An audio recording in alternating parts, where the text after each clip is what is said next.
ها؟ بيضة نعم صح. شو ياكلها من الطيور؟ في طير ياكل البيضة. انتم من وين؟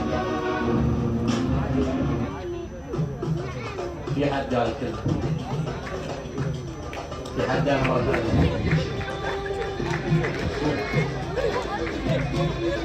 شو الطير هذا؟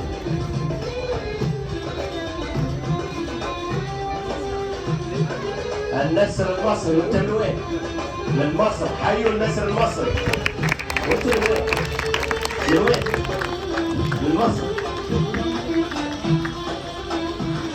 النسور بشكل عام تتغذى على الجيف، ولكن النسر المصري يتغذى على البيض ايضا. كل اشكال وانواع قدامك. يستخدم الحجاره او اي ادوات ثانيه عشان يكسر بيضه. الطريقه هذه تاخذ من ساعه الى ساعه ونص في الطبيعه. This is our Egyptian butter.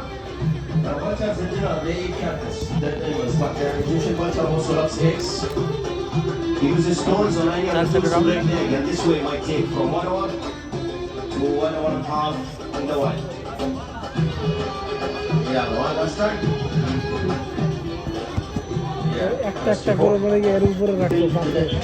ঠিক আছে।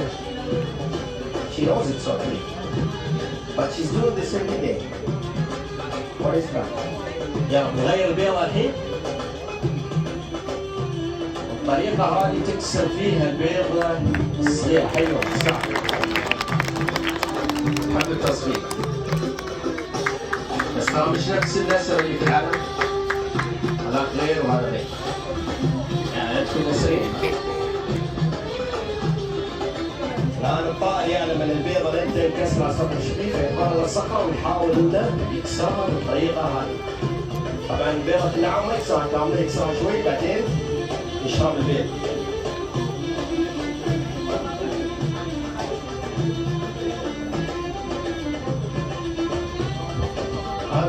It's not me.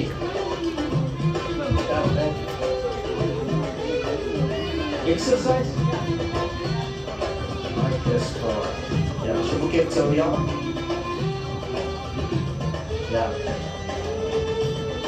تسوي رياضة ولا لا؟ يا حلوة حلوة ستار. ممكن أن تجدون هذا الطائر في مدينة عين في موسم الشتاء فوق جبل حبيت. مثل ما قلنا النسور على شو تتغذى؟ شو تاكل النسور؟ صح الجيف، الحيوانات الميتة.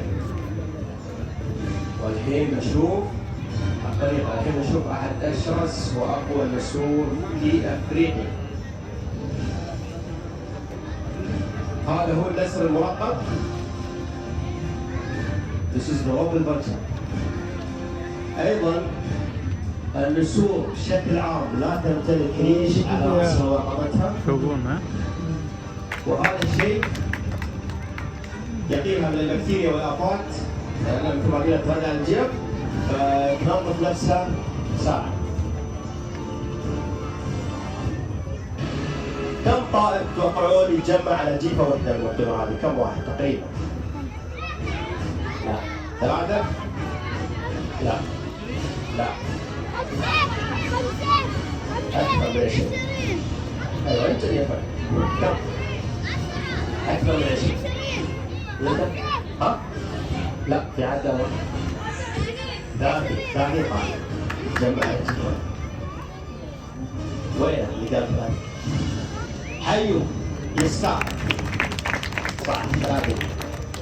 الطيور هذه ايضا تقدر تطير على ارتفاع طيارات فوق نفس الطيارات، نفس ارتفاع الطيارات.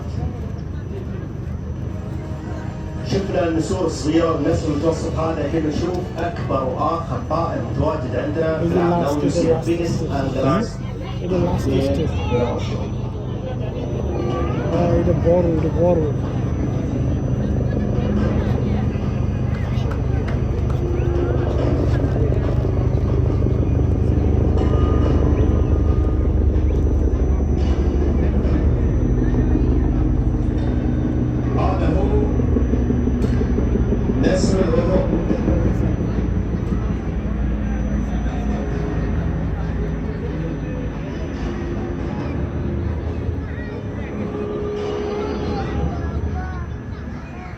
This is the rapid phase flutter.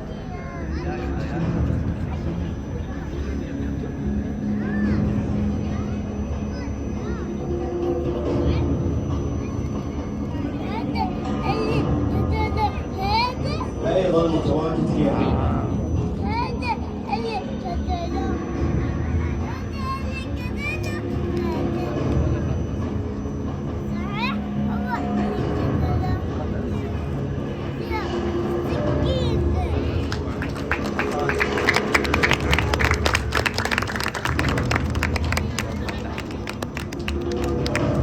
يمتلك منقار قوي جدا وعرض جناحيه يصل إلى 3 أمتار. His wings are 3 meters and he got a very strong feet.